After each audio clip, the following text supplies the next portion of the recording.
This issue has to do with how the lines are drawn for legislative districts. Remember, we have federal congressional districts, the folks who go to Washington. That's not what this is about. Okay. This is about how we draw the lines for the Ohio General Assembly, the representatives and senators who go to Columbus and make laws for the state of Ohio. Okay. That's in the Ohio Constitution and was adopted in 1965, but has really remained unchanged for the past 50 years. There's been 3 attempts, 81, 2005, and 2012, to change that. It's failed at the ballot each time, mostly because all of those prior efforts were either one side or the other drafting the ballot and put it on. What we've done in December of 2014, myself, I'm a Republican from Lima, and a Democratic representative from Akron, Vern Sykes, and I drafted a resolution which was passed on a bipartisan basis, almost unanimously, to put this new way of drafting Ohio General Assembly districts on the ballot. And so this will be on the ballot in this November 2015. And there are 3 parts to it, really. One is a new specific rules about what the map drawers cannot do and must do. And we're going to minimize the number of local jurisdictions which are divided. And that hamstrings the majority a little bit. And what we're trying to do is say, majority, you get to draw the maps, but you don't get to completely ignore the minority party.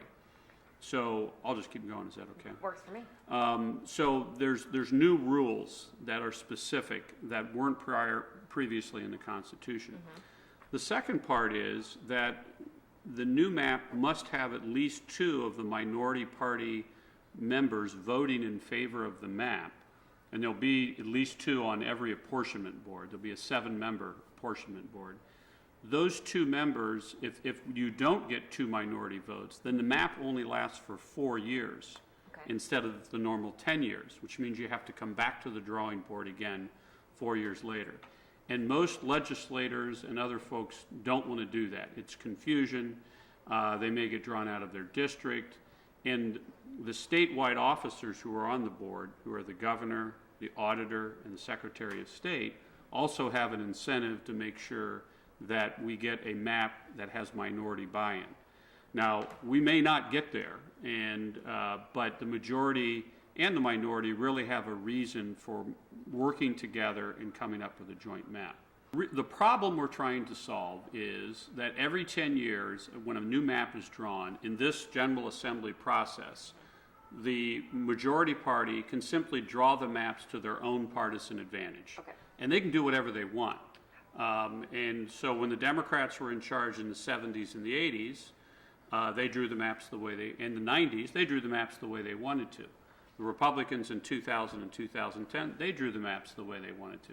And, it is true that to the victor go the spoils, and in this situation, the majority party will still draw the map, but they won't be able to do the same things because of the stricter rules and the incentives to avoid a 4-year redraw possibility. And so this is really a chance to respect local jurisdictions, to inhibit somewhat the majority's ability to ignore the minority view. In the end, our Constitution enshrines the concept of a majority rule but minority rights.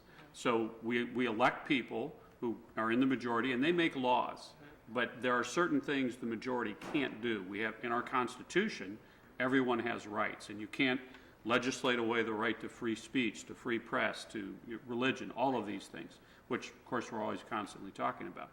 So those 2 concepts of rulemaking, of incentives built in to make sure the majority party respects the minority's viewpoint and gets minority buy-in.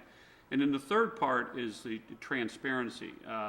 Previously, the apportionment board could come out and say, well, here's our map, all in favor, aye, and they walk out. And if any questions, sorry, we're not taking questions today. This requires that there be a series of public meetings around the state where the map can be seen, the public can have buy-in and say, well, we think this is good. Here in Lucas County, there may be, the public may have a different idea than what the actual map. Now, what that means is that the map drawers really need to be transparent as they're developing the map, rather than, you know, some of the things that have taken place in the last 50 years in this process. You know, it's a pretty tight time frame. You know, there'll be a census in 2020. The actual data from that census won't be available until the spring of 2021. And what happens then is, over the next several months, usually 4 to 5 months, all of that population data has to be broken down into specific precincts. And there are a lot of precincts in the state, almost 7,000. And so when that happened, in those 10 years since the last census, you know, you've had jurisdictions have changed, cities have expanded, you know, some villages have gone out of existence, the number of precincts in a county has changed. So that's a lot of real detail work that has to happen.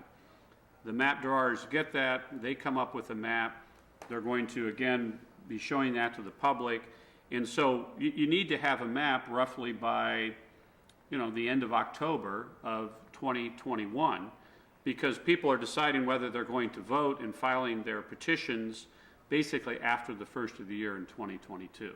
So it's going to be an expedited process. It has to be by the nature of it.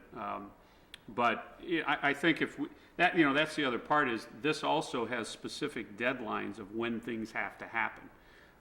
The current process from the 1965 Constitution doesn't have any of that. It's, here's the people, draw a map, good luck to everybody. I suppose that the next deadline is November of 2015.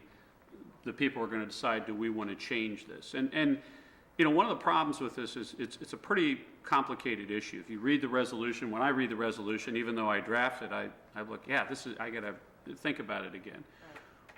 One of the things people should keep in mind is this was adopted by the General Assembly on a bipartisan basis. There's actually a couple Republicans, a couple Democrats on either side who voted no, but not very many.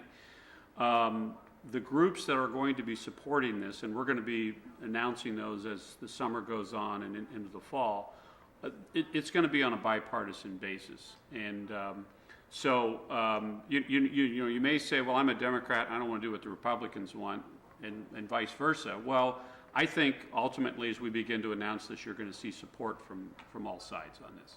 It's all one word, fairdistrictsforohio.com or .org, and you can go on there, find out more information, and place to submit questions, and we have a staff that will get back to you.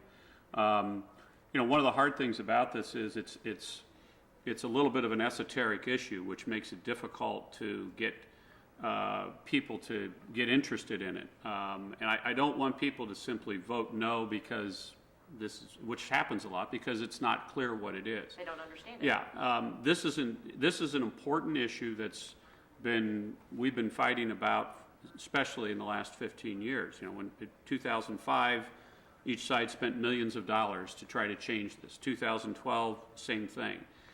That's money that's better spent other places than fighting over it. So we've come up with a solution to this part of the problem, and most people like it. So hopefully the public will you know, do some research on it, but also, you know, understand that there's going to be support from this on all sides.